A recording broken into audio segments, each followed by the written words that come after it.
Sir, I am grateful to you as also the honorable members who participated in the discussion on the Railways Access Grants and the Appropriation Bill. The honorable members have expressed a wide range of opinions, made constructive criticisms, and given many important suggestions. I am really grateful to all of them. Sir, the railways is always visible, and whatever honorable members have said, that is also very genuine. It reflects the people's demand as also the people's expectations. Sir, first of all, I would like to assure this House that a detailed reply will be sent on the issue that have been raised by the members, be it related to individual stations, trains, or the projects. I do not want to waste the time of the House and want to concentrate myself on some specific problems. The Indian Railways has a widespread and the biggest network. It is the second largest institution or the second largest organization in the world. Our route extends to over 62,000 kilometers. All kinds of areas. There are some potential areas, there are some vulnerable areas, there are some remote areas, and there are some backward areas are covered by the railways. The railways also serve as the main communication link. It is the lifeline of the nation. We are proud of the railways. In addition, the railway is the main center for national integration. When the people travel by rail, they do not consider the fact that somebody belongs to this caste or somebody belongs to this creed, somebody belongs to this state or somebody belongs to the part of the state. The railway carry with it national integration, unity and diversity of our country. That is why everybody is proud of Indian Railways. I appreciate the concern of the members regarding the passenger amenities, regarding the safety, security, and regarding other matters also.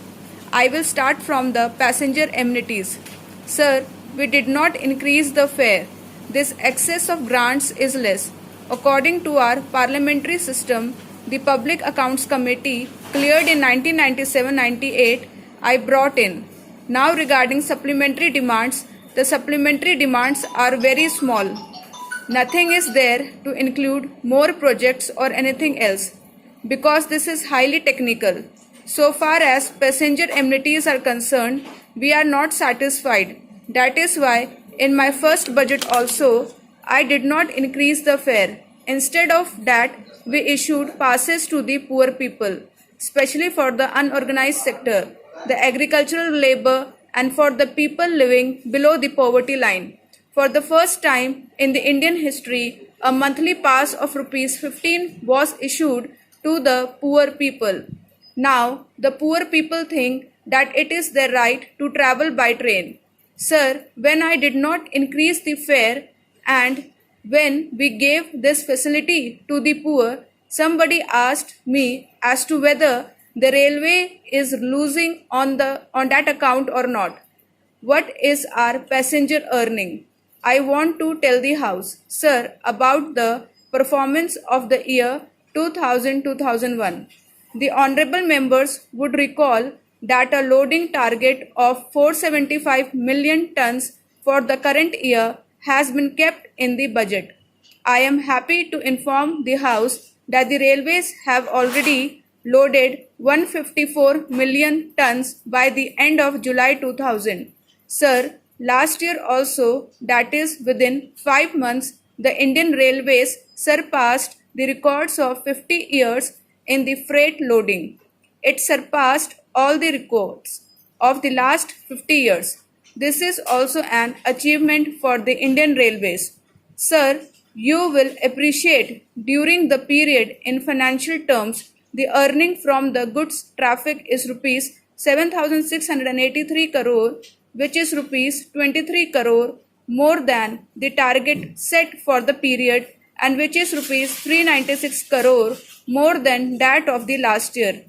Even sir, the earning from the passenger traffic during this period is rupees 3,344 crore, which is rupees 58 crore higher than the target set for the period, and which is rupees 197 crore more than that of the last year. That means if you give the opportunity to the poor people, utilize their services and involve them in the main process, we believe reforms can be done in our country. If we do not involve people in the main process, there will be no reforms. That is why I am saying that the process of carrying out reforms should be taken at the grassroots level. I mean the people who are below the poverty line. So, these people should really be involved in the process. Sir, I am looking after this ministry for the last about 10 months. I am grateful to all the honorable members, the elders, and the youngsters who gave so many valuable suggestions. I am delighted that all the suggestions have been made. I want to inform the House that an expert group under the leadership of Shri Rakesh Mohan is looking into the details of reforms as restructuring in railways.